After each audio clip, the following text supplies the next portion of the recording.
হযরত আয়েশা রাদিয়াল্লাহু তাআলা আনহা আল্লাহর রাসূল সাল্লাল্লাহু আলাইহি ওয়াসাল্লামকে যতবার নামাজ পড়তে দেখেছেন ততবার তার চোখ দিয়ে টপ টপ করে পানি পড়তো। কিন্তু আপনি আমি জীবনে কত নামাজ পড়লাম, কোনোদিন আপনার আমার চোখ দিয়ে দুই ফোঁটা পানি গড়িয়ে পড়ল না। আমার একান্ত আপনজনেরা, কিতাবের মধ্যে বর্ণিত আছে নামাজে দাঁড়িয়ে আল্লাহর ভয়ে অথবা মহব্বতে যদি কারো দুই ফোঁটা চোখের পানি গড়িয়ে পড়ে, সেজন্য মনে করে তার রূহের সাথে আল্লাহ পাকের দিদার হয়ে গেছে।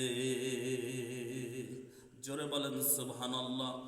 হুজুর সাল্লাল্লাহু আলাইহি ওয়াসাল্লাম বলেন,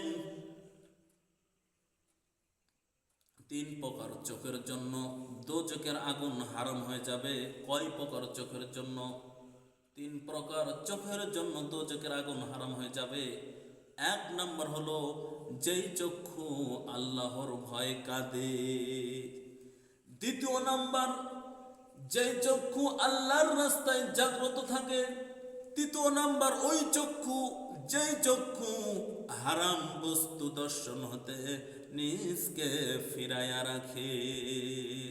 জোরে জোরে বলেন সুবহানাল্লাহ।